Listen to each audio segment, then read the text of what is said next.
Okay ready okay सबैजनालाई नमस्कार। आज हामी राष्ट्रिय वाणिज्य ब्याङ्कको पूर्व योग्यता परीक्षामा सोध्न सकिने शेयर डिबेन्चर तथा ऋणपत्र सम्बन्धी सम्पूर्ण प्रश्नहरूको हामी छलफल गर्नेछौँ। यस भिडियोबाट हामीले सम्पूर्ण कुराहरूको समाधान गर्ने प्रयास गर्नेछौँ र यदि यसबाट सोध्यो भने लगभग धेरै प्रश्नहरू यसैबाट पढ्न सक्ने कामना गरौँ कि धेरै प्रश्नहरूमध्ये यसैबाट प्रश्नहरू सोधिउन् भन्ने हामी कामना गरौँ र लगभग धेरै सम्भावित प्रश्नहरू आयो भने यस्तै किसिमको प्रश्नहरू आउँछ। त्यसैले यस भिडियोलाई अन्त्यसम्म हेर्नुहोला र तपाईँ यदि यस च्यानलमा नयाँ हुनुहुन्छ भने च्यानललाई सब्स्क्राइब गर्नुहोला र नजिकै रहेको बेल आइकनमा प्रेस गर्नुहोला। र अर्को एउटा कुरा, धेरै साथीहरूले केही प्रश्नहरू नमिलेको भनेर जिज्ञासा राख्नु भएको छ। यस्तो छ, केही प्रश्नहरू नमिलेको भन्दा पनि केही प्रश्नहरूमा कन्ट्रोभर्सी किसिमको देखिएको छ हैन। तपाईले एउटा किताबमा एउटा भेट्नुहुन्छ, अर्को किताबमा अर्को भेट्नुहुन्छ हैन। तपाईलाई के सुझाव छ भने मेरो, तपाईले धेरै किताबहरू मध्ये जुन किताबमा एउटै प्रश्नहरू एउटै मिल्न खोज्छ, धेरै प्रश्नहरू केही प्रश्नहरू त हो तर सबै प्रश्नहरू होइन है, त्यस्ता किसिमका छन् हैन। तपाईलाई एउटा किताबको प्रश्न र अर्को किताबमा हेर्दाखेरि यो एन्सर सही एउटै मिल्छ भने तपाईले त्यही हेर्नु होला र त्यही अनुसार आफ्नो तयारीलाई तीव्रता गराउनु होला। त्यो कुरा फरक भइहाल्यो। आजको भिडियो सुरु गरौँ है त। आज हामी राष्ट्रिय वाणिज्य ब्याङ्कको पूर्व योग्यता परीक्षाको निम्ति के को भन्दाखेरि यो शेयर तथा डिबेन्चर सम्बन्धीको प्रश्नहरूको समाधान गर्नेछौँ। त्यसैले हामीलाई अन्त्यसम्म हेर्नु होला र बीचमा स्किप गर्ने छोड्ने काम नगर्नु होला है त। आजको विषय रहेको छ शेयर डिबेन्चर तथा ऋणपत्र। प्रश्नहरू यसरी छन्। पहिला प्रश्नहरू हामी छलफल गर्छौँ र त्यसपछि के गर्छौँ भन्दाखेरि केही प्रश्नहरूको विस्तृत रूपमा हामी छलफल गर्नेछौँ है त। प्रश्न नम्बर 1 मा रहेको छ डिबेन्चर होल्डर को हुन्? प्रश्न नम्बर 1 मा डिबेन्चर होल्डर को हुन्? अप्सन ए कम्पनीका मालिक हुन्, अप्सन बी कम्पनीका ग्राहक हुन्, अप्सन सी ऋणदाता हुन् र अप्सन डी कोही पनि होइनन्। डिबेन्चर होल्डर को हुन्? डिबेन्चर होल्डर को हुन्? तपाईले सोच्न सक्नुहुनेछ ए, बी, सी अथवा डी मध्ये कुन एन्सर होला। डिबेन्चर होल्डर को हुन्? डिबेन्चर होल्डर को हुन्? यसको राइट एन्सर रहेको छ ऋणदाता है। यसको राइट एन्सर ऋणदाता रहेको छ।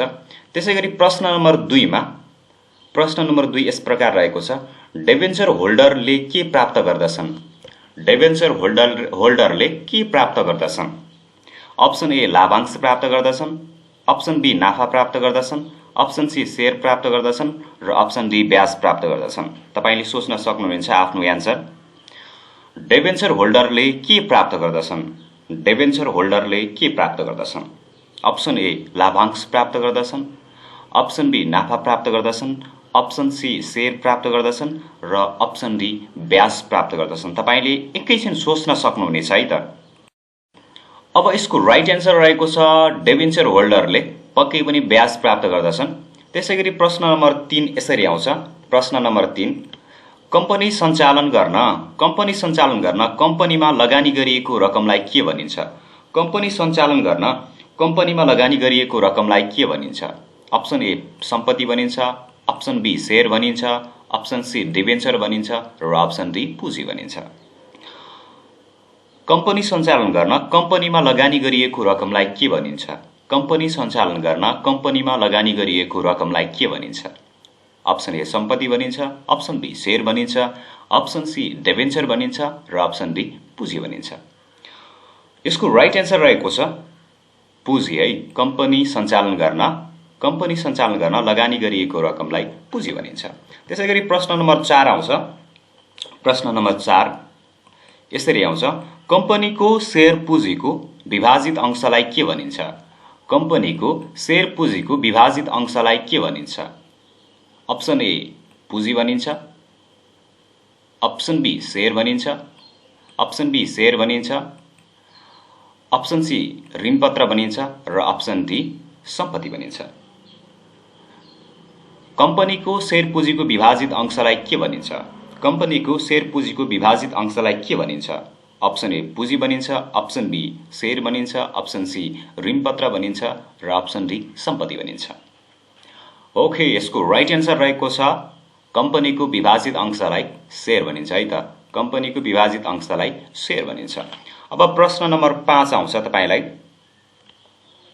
प्रश्न नम्बर 5, कम्पनीका मालिकहरूले लगानी गरेको पुँजीलाई के भनिन्छ?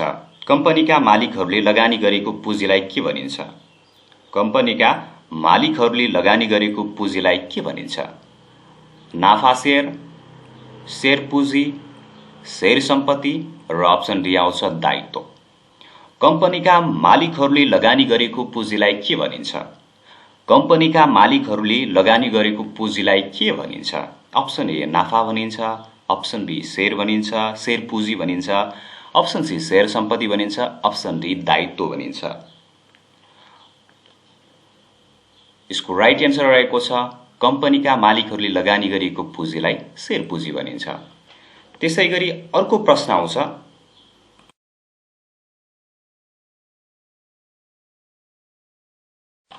प्रश्न नम्बर 6 यसरी आउँछ तपाईलाई। प्रश्न नम्बर 6 यस प्रकार रहेको छ। नेपाल राष्ट्र बैंकले जारी गर्ने वैदेशिक रोजगार बचत पत्र कति अवधिको हुन्छ?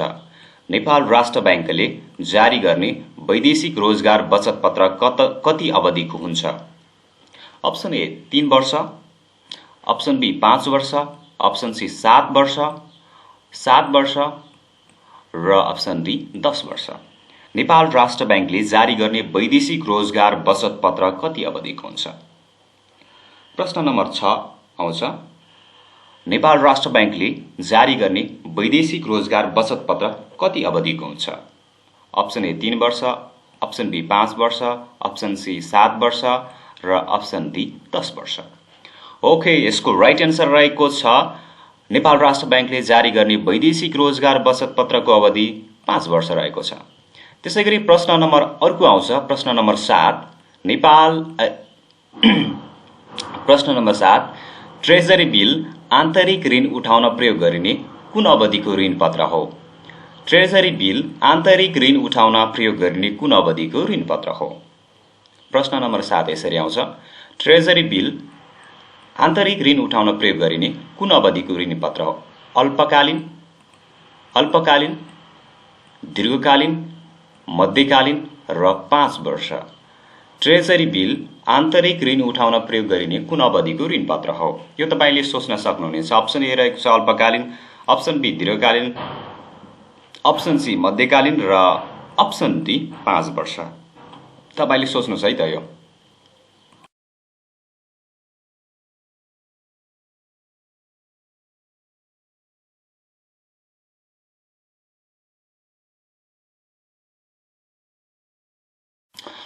ओके, यसको राइट एन्सर रहेको छ ट्रेजरी बिल आन्तरिक ऋण उठाउन प्रयोग गरिने अल्पकालीन अवधिको ऋण पत्र हो। Option A is right answer. त्यसैगरी प्रश्न नम्बर 8 यसरी आउँछ। ट्रेजरी बिल कति किसिमको हुन्छ? ट्रेजरी बिल कति किसिमको हुन्छ? अप्सन ए 2 किसिमको हुन्छ, अप्सन बी 3 किसिमको हुन्छ, अप्सन सी 4 किसिमको हुन्छ र अप्सन सी 5 किसिमको हुन्छ। ट्रेजरी बिल कति किसिमको हुन्छ? ट्रेजरी बिल कति किसिमको हुन्छ? अप्सन ए 2 किसिमको हुन्छ, अप्सन बी 3 किसिमको हुन्छ, अप्सन सी 4 किसिमको हुन्छ र अप्सन डी 5 किसिमको हुन्छ। प्रश्न नम्बर 8 ट्रेजरी बिल कति किसिमको हुन्छ? अब यसको राइट एन्सर रहेको छ ट्रेजरी बिल 4 किसिमको हुन्छ। 4 किसिमको ट्रेजरी बिल रहेको हुन्छ है। 4 किसिमको रहेको हुन्छ ट्रेजरी बिल। त्यसैगरी अब अर्को प्रश्न आउँछ। प्रश्न नम्बर 9 मा नेपाल राष्ट्र बैंकले जारी गर्ने सरकारी ऋण पत्र कति किसिमको हुन्छ? नेपाल राष्ट्र बैंकले जारी गर्ने सरकारी ऋण पत्र कति किसिमको हुन्छ? अप्सन ए 2 किसिमको हुन्छ, अप्सन बी 3 किसिमको हुन्छ, अप्सन सी 4 किसिमको हुन्छ र अप्सन डी 5 किसिमको हुन्छ। नेपाल राष्ट्र बैंकले जारी गर्ने ऋण पत्र कति किसिमको हुन्छ? नेपाल राष्ट्र बैंकले जारी गर्ने सरकारी ऋण पत्र कति किसिमको हुन्छ?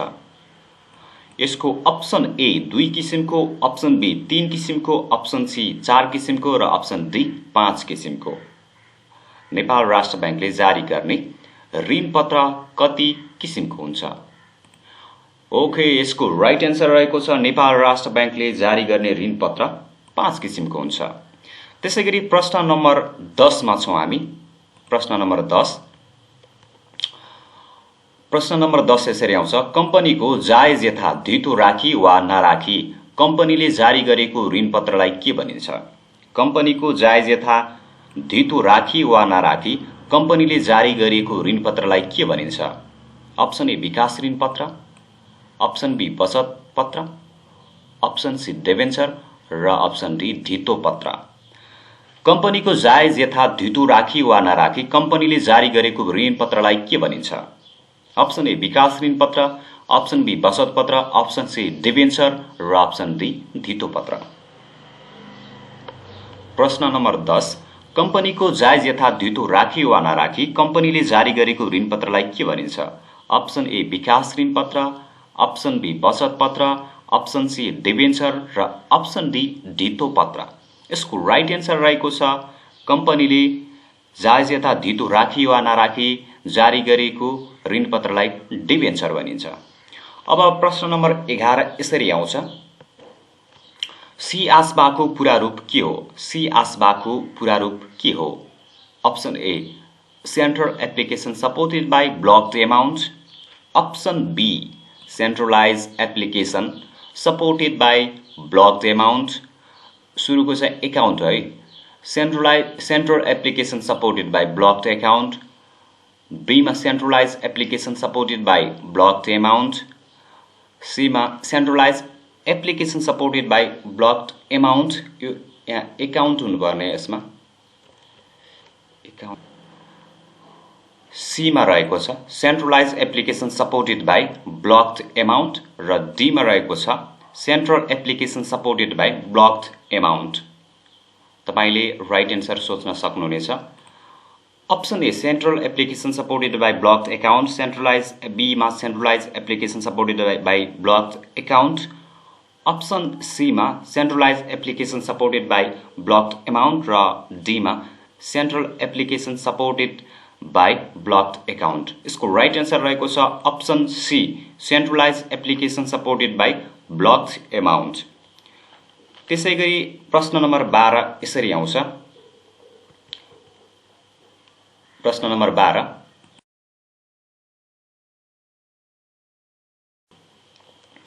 कम्पनीले जारी गरेको शेयर बोन्ड तथा ऋण पत्रलाई के भनिन्छ? कम्पनीले जारी गरेको शेयर बोन्ड तथा ऋण पत्रलाई के भनिन्छ?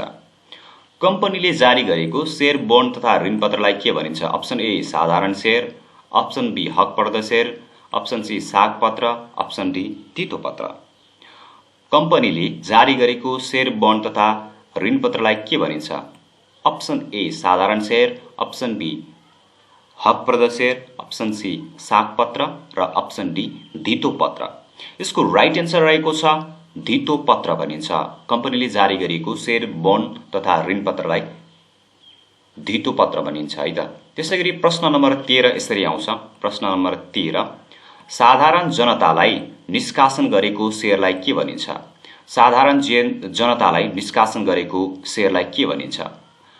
अप्सन ए अग्राधिकार शेयर, अप्सन बी साधारण share, option C bonus share, option D हकप्रद शेयर। साधारण जनतालाई निष्कासन गरेको शेयरलाई के भनिन्छ? साधारण जनतालाई निष्कासन गरेको शेयरलाई के भनिन्छ? अप्सन ए अग्राधिकार शेयर, अप्सन बी साधारण share, option C bonus share र अप्सन डी हकप्रद शेयर। यसको राइट एन्सर रहेको छ साधारण जनतालाई निष्कासन गरेको शेयरलाई साधारण शेयर भनिन्छ है त। त्यसैगरी अर्को प्रश्न आउँछ तपाईलाई, यसको राइट एन्सर साधारण शेयर। प्रश्न नम्बर 14, कम्पनीले लाभांशको रूपमा शेयर धनीलाई बाँडेको शेयरलाई के भनिन्छ? कम्पनीले लाभांशको रूपमा शेयर धनीलाई बाँडेको शेयरलाई के भनिन्छ? अप्सन ए नगद उपहार, अप्सन बी नगद लाभांश, अप्सन सी बोनस शेयर र अप्सन डी नगद शेयर, नगद पुरस्कार। कम्पनीले लाभांशको रूपमा शेयरधनीलाई बाँडेको शेयरलाई के भनिन्छ? कम्पनीले लाभांशको रूपमा शेयरधनीलाई बाँडेको शेयरलाई के भनिन्छ? अप्सन ए नगद उपहार, अप्सन बी नगद लाभांश, अप्सन सी बोनस शेयर र अप्सन डी नगद पुरस्कार। यसको राइट एन्सर रहेको छ कम्पनीले लाभांशको रूपमा शेयरधनीलाई बाँडेको शेयरलाई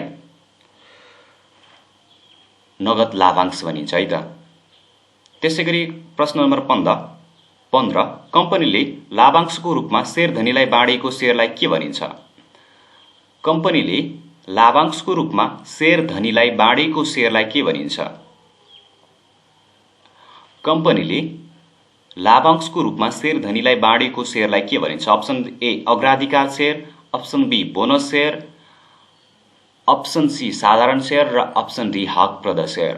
यो तपाईले सोच्न सक्नुहुनेछ कम्पनीले लाभांशको रूपमा शेयरधनीलाई बाँडेको शेयरलाई के भनिन्छ? कम्पनीले लाभांशको रूपमा शेयरधनीलाई बाँडेको शेयरलाई के भनिन्छ?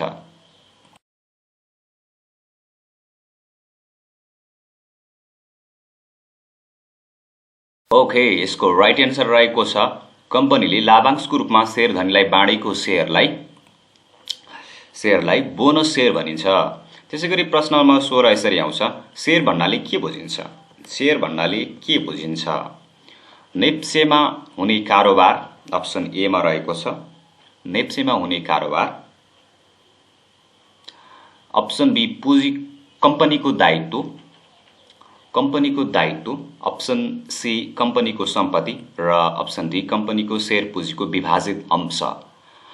नेप्सेमा हुने कारोबार अप्सन ए, अप्सन बी कम्पनीको दायित्व, अप्सन सी कम्पनीको सम्पत्ति, अप्सन डी कम्पनीको शेयर पुँजीको विभाजित अंश। शेयर भन्नाले के बुझिन्छ? ओके, यसको राइट एन्सर रहेको छ कम्पनीको शेयर पुँजीको विभाजित अंश। Option D is the right answer. कम्पनीको शेयर पुँजीको विभाजित अंशलाई शेयर भनिन्छ। त्यसैगरी अब प्रश्न नम्बर 17 यसरी आउँछ, कुन शेयरमा शेयरधनीसँग कम्पनीले पैसा माग्न सक्छ? दिने नदिने अधिकार शेयरधनीको अधिकार हुन्छ। कुन शेयरमा शेयरधनीसँग कम्पनीले पैसा माग्न सक्छ? दिने नदिने अधिकार शेयरधनीको अधिकार हुन्छ। अप्सन ए अग्राधिकार share, option B bonus share, option C प्रबन्धक शेयर र अप्सन डी साधारण शेयर। ओके, यसको राइट एन्सर रहेको छ अग्राधिकार शेयर। त्यसैगरी प्रश्न नम्बर 18 आउँछ तपाईलाई, कम्पनी स्थापना गर्ने व्यक्तिको शेयरलाई के भनिन्छ? कम्पनी स्थापना गर्ने व्यक्तिको शेयरलाई के भनिन्छ? अप्सन ए संस्थापक share, option B bonus share, option C हकप्रद शेयर, अप्सन डी साधारण शेयर। कम्पनी संस्थापना गर्ने व्यक्तिको शेयरलाई के भनिन्छ? ओके, यसको राइट एन्सर रहेको छ संस्थापक शेयर। कम्पनीको स्थापना गर्ने व्यक्तिको शेयरलाई संस्थापक शेयर भनिन्छ। त्यसैगरी अब प्रश्न नम्बर 20 यसरी आउँछ, साधारण शेयरधनीलाई प्रश्न नम्बर 19 साधारण शेयरधनीलाई लाभांश बाँड्नु अघि लाभांश बाँड्ने गरी जारी गरिएको शेयरलाई के भनिन्छ? साधारण शेयरधनीलाई लाभांश बाँड्नु अघि लाभांश बाँड्ने गरी जारी गरिएको शेयरलाई के भनिन्छ? अप्सन ए अग्राधिकार शेयर, अप्सन बी हकप्रद share, option C bonus share र अप्सन डी साधारण शेयर। प्रश्न नम्बर 19 रहेको छ, साधारण शेयरधनीलाई लाभांश बाँड्नु अघि लाभांश बाँड्ने गरी जारी गरिएको शेयरलाई के भनिन्छ? यसको राइट एन्सर रहेको छ कुनलाई? Option A, option B, option C र अप्सन डी मध्ये यसको राइट एन्सर रहेको छ अग्राधिकार शेयर। अग्राधिकार शेयर राइट एन्सर रहेको छ। त्यसैगरी प्रश्न नम्बर 20 यसरी आउँछ, धितोपत्र विनिमय बजारमा आफ्नो धितोपत्र सूचीकृत गरेको पब्लिक कम्पनीलाई के भनिन्छ? धितोपत्र विनिमय बजारमा आफ्नो धितोपत्र सूचीकृत गरेको पब्लिक कम्पनीलाई के भनिन्छ? ओके, अप्सन ए सूचीकृत कम्पनी, अप्सन बी अधिकृत कम्पनी, अप्सन सी शेयरयुक्त कम्पनी र अप्सन डी मर्चेन्ट ब्याङ्कर। तपाईले सोच्न सक्नुहुनेछ यसको राइट एन्सर कुन होला? अप्सन ए सूचीकृत कम्पनी, अप्सन बी अधिकृत कम्पनी, अप्सन सी शेयरयुक्त कम्पनी र अप्सन डी मर्चेन्ट ब्याङ्कर। धितोपत्र विनिमय बजारमा आफ्नो धितोपत्र सूचीकृत गरेको पब्लिक कम्पनीलाई के भनिन्छ? यसको राइट एन्सर रहेको छ सूचीकृत कम्पनी भनिन्छ है त। ओके, आजको एमसीक्यू यति भयो। अब हामी केही विषयमा छलफल गर्नेछौँ। ओके, केही परिभाषा दिएको छ यहाँ। ऋणपत्र भनेको के हो? ऋणपत्र एक प्रकारको वित्तीय उपकरण हो। ऋणपत्र एक प्रकारको वित्तीय उपकरण हो जसमा लगानीकर्ताले उक्त ऋणपत्र जारी गर्ने संस्थाबाट निश्चित समय पश्चात सावा तथा ब्याज प्राप्त गर्दछन्। ऋणपत्रबाट सावा तथा ब्याज प्राप्त गर्दछन् निश्चित समयावधि पश्चात, है त। ओके, त्यसैगरी अर्को रहेको छ शेयर। कम्पनीको पुँजी वा स्वामित्वलाई धेरै इकाइमा विभाजन गरी लगानीकर्ताहरूलाई बिक्री गरिन्छ। यसरी कम्पनीको पुँजीको विभाजित इकाइको दस्तावेजलाई शेयर भनिन्छ। कम्पनीको लागि पुँजी जम्मा गर्नको लागि शेयर जारी गरिन्छ तथा यो दस्तावेज राख्ने व्यक्तिलाई शेयर धनी भनिन्छ। शेयर होल्डर भनिन्छ है, शेयर गर्ने किन्ने व्यक्तिलाई। त्यसैगरी शेयर भनेको अर्को अर्थमा कम्पनीको पुँजीको अदृश्य एकाइ हो जसमा कम्पनी तथा शेयर धनी बीच करार हुने गर्दछ। कम्पनी तथा शेयर धनी बीच करार हुने गर्दछ। ओके, अब ट्रेजरी बिल सरकारी प्रतिभूति विभाग नेपाल राष्ट्र बैंकले नेपाल सरकारको विभिन्न भुक्तानी म्याद भएको प्रोमिसरी नोटको रूपमा ट्रेजरी बिल निष्कासन गर्दछन्। कुनै पनि देशको सरकारको आन्तरिक ऋण सङ्कलन गर्ने उद्देश्यले छोटो समयावधि बढीमा 1 वर्षसम्मका लागि निष्कासन गर्ने ऋणपत्रलाई ट्रेजरी बिल भनिन्छ। यसले यो 28 दिने, 91 दिने, 182 दिने र 364 दिन भुक्तानी म्याद भएको ट्रेजरी बिल निष्कासन गर्ने नेपाल राष्ट्र बैंकले गर्दछ। त्यसैगरी ट्रेजरी बिलको अंकित ब्याज दर हुँदैन, अर्थात् ट्रेजरी बिल्स छुटमा डिस्काउन्टमा निष्कासन गरिन्छ। त्यसैगरी तिनीहरूले मूल्य बोलकोबल प्रक्रियाबाट निर्धारण गर्दछन्। यो ट्रेजरी बिलको डिस्काउन्टमा जारी गरिन्छ र यसको मूल्य चाहिँ बोलकोबल प्रक्रियाबाट निर्धारण गर्ने गरिन्छ है। त्यसैगरी तिनीहरूको मूल्य र अंकित मूल्यको अन्तरलाई बट्टा भनिन्छ र यो नै लगानीकर्ताको प्रतिफल हो, जो चाहिँ डिस्काउन्टमा जति डिस्काउन्ट प्राप्त हुन्छ त्यसैलाई नै रिटर्नको रूपमा मानिन्छ है। जस्तो कि नेपाल राष्ट्र बैंकले 1 लाखको मानौ, सपोज नेपाल राष्ट्र बैंकले 1 लाखको ट्रेजरी बिल जारी गर्दैछ हैन, जसमा बोलकोबल प्रक्रियाबाट अब जो बोलकोबल प्रक्रियामा सहभागी हुन्छन् तिनीहरूले 90,000 80,000 भन्दै जान्छन् र तर यसको बोलकोबल प्रक्रियाबाट जसले बढी दिन्छ त्यसैलाई नै यो दिइन्छ, ट्रेजरी बिल बिक्री गरिन्छ। यो चाहिँ अब 90,000 भयो भने 90 र 1 लाखको बीचमा कति महिनाको हो? 28 दिने हो, 91 दिने हो, 182 दिने हो। यस अवधिमा चाहिँ फिर्ता प्राप्त हुन्छ। जस्तो कि 28 दिने हो भने 1 लाखको जारी गरिएको थियो भने के हुन्छ भन्दा 1 लाखको जारी गरिएको थियो भने 28 दिने हो भने 1,90,000 डिस्काउन्टमा त्यसको रिटर्न चाहिँ 10,000 भयो है त। त्यसैगरी अब रहेको छ विकास ऋणपत्रको ब्याज दर बोलकोबल प्रक्रियाबाट निर्धारण गरिन्छ। यी ऋणपत्रहरू स्टकको रूपमा प्रोमिसरी रूपमा नोटको निष्कासन गरिन्छ र यी ऋणपत्रहरू भुक्तानी अवधि 5 वर्षदेखि 15 वर्षसम्म हुन्छ र बोलकोबल प्रक्रियाबाट बिक्री वितरण गरिन्छ र यसको बिक्री व्यक्ति संस्था दुवैलाई खुला हुन्छ। यस्ता ऋणपत्रहरू सुरक्षण योग्य हुन्छन्। त्यसैगरी अर्को रहेको छ राष्ट्रिय बचत पत्र। यो बचत पत्र स्टक वा प्रोमिसरी नोटको रूपमा हुन्छ। यस बचत पत्रमा ब्याज दर अंकित हुन्छ र यसको ब्याज दर नेपाल राष्ट्र बैंकले यसको आवेदन माग्दा नै उल्लेख गर्ने गरेको छ।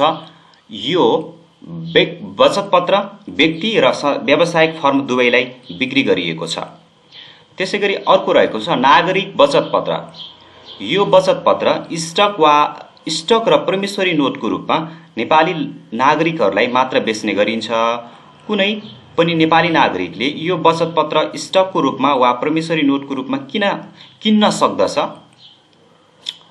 यो बचत पत्र निश्चित ब्याज दर अंकित गरेको हुन्छ र ब्याज प्रत्येक 6 महिनामा भुक्तानी दिने गरिन्छ।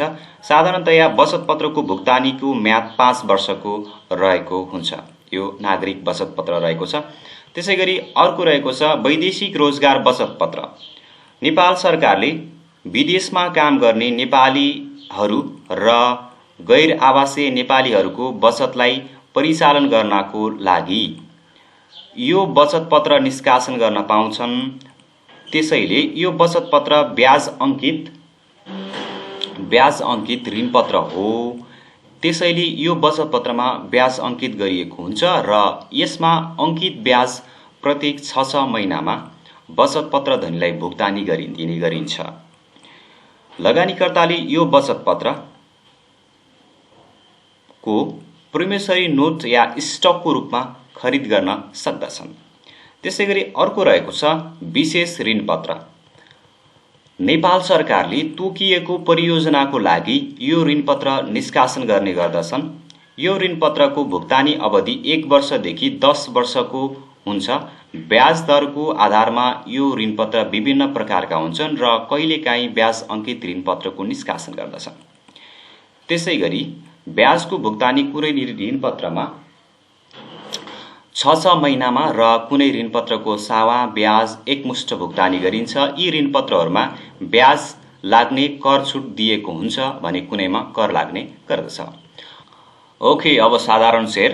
लाभांशको दर निश्चित नभएको र परिपक्व अवधि नभएको तर कम्पनीहरूको सञ्चालनमा नियन्त्रण भएका शेयरलाई साधारण शेयर भनिन्छ।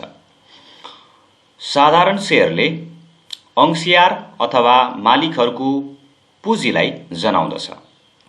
कम्पनीले सञ्चालन गर्नको लागि साधारण शेयर धनीहरू मध्येबाट सञ्चालकहरूको छनौट गरिन्छ, जसबाट कम्पनीको व्यवस्थापनको कार्य हुन्छ। साधारण शेयरले प्राप्त गर्ने आम्दानीको अंश पूर्व निर्धारित नभएर शेष नाफालाई मात्र लाभांशको रूपमा वितरण गरिन्छ। त्यसैगरी नाफा नभएमा अथवा नाफालाई व्यवसायमा नै पुनः लगानी गर्ने निर्णय गरिएमा साधारण शेयर धनीले कुनै लाभांश प्राप्त गर्न सक्दैन। अर्कातिर अधिक नाफा भएमा ऋणपत्र तथा पूर्वाधिकार प्राप्त शेयरलाई पूर्व निर्धारित ब्याज र लाभांश वितरण गरिसकेपछि बाँकी सबै नाफामा साधारण शेयर धनीको अधिकार रहन्छ। अब साधारण शेयरका विशेषता रहेका छन्। यसको अंकित मूल्य रहेको हुन्छ। निश्चित दरमा लाभांश नहुनु यसको विशेषता हो। निश्चित परिपक्व अवधि नहुनु, सीमित दायित्व, भोटिङ राइट मताधिकार रहेको छ। त्यसैगरी अब रहेको छ अग्राधिकार शेयर। अग्राधिकार शेयर नियमित आम्दानीको रूपमा लाभांश प्राप्त गर्ने र कम्पनी विघटनमा भएको अवस्थामा पुँजी फिर्ता प्राप्त गर्ने क्रममा साधारण शेयर भन्दा पहिलो प्राथमिकता भएका शेयरलाई अग्राधिकार शेयर भनिन्छ। अग्राधिकार शेयरमा लगानी गर्ने लगानीकर्ताहरूलाई अग्राधिकार शेयर धनी भनिन्छ। अग्राधिकार शेयर धनीले पूर्व निर्धारित दरमा प्रत्येक वर्ष वा तोकिएको समयको अन्तरालमा आम्दानीको रूपमा लाभांश प्राप्त गर्दछन्। अग्राधिकार शेयर निष्कासन गर्ने कम्पनीले नाफा आर्जन गर्न सक्षम भएमा वा नभएमा पनि अग्राधिकार शेयरको लाभांशमा भने कुनै असर पर्दैन। तर निर्धारित समयमा लाभांश भुक्तानी गर्ने वा नगर्ने तथ्य सञ्चालकहरूको मनसायमा निर्भर रहन्छ। त्यसैगरी अग्राधिकार शेयरलाई मिश्रित प्रतिभूति पनि भनिन्छ, हाइब्रिड सेक्युरिटिज पनि भनिन्छ। किनभने अग्राधिकार शेयरमा साधारण शेयर र ऋणपत्र दुवैको विशेषताहरू अन्तर्निहित हुन्छन्। जस्तै अंकित मूल्य र लाभांश दर निर्धारण गरिएको हुन्छ। अर्थात् जसरी ऋणपत्रमा लगानी गर्ने लगानीकर्ताहरूले निश्चित आम्दानीको रूपमा ब्याज प्राप्त गर्दछन्, त्यसैगरी अग्राधिकार शेयरमा लगानीकर्ताहरूले लाभांश प्राप्त गर्दछन्। अब अग्राधिकार शेयरका विशेषता रहेको छ। आम्दानी र सम्पत्तिमा प्राथमिकता, अंकित मूल्य, सञ्चित लाभांश, परिवर्तनीयता, मतदान गर्ने अधिकार, सहभागिता, विशेष परिस्थितिमा है मतदान गर्ने अधिकार, ऋण परिशोध कोष, परिपक्व अवधि, फिर्ता सम्बन्धी व्यवस्था, समायोजन योग्य लाभांश दर। ओके, आजलाई भिडियो सेयर डिभेन्चर सम्बन्धी यति नै। यदि तपाईँ हाम्रो च्यानलमा नयाँ हुनुहुन्थ्यो भने च्यानललाई सब्स्क्राइब गर्नुहोला र नजिकै रहेको बेल आइकनमा प्रेस गर्नुहोला र अन्य भिडियोहरू आउनेछन् बिस्तारै। राष्ट्रिय वाणिज्य ब्याङ्कको इक्जाम नजिकै छ, त्यसैले तयारीलाई तीव्रता बनाउनुहोला भन्दै आजको भिडियोबाट बिदा हुने अनुमति चाहन्छु। हवस् त, नमस्कार।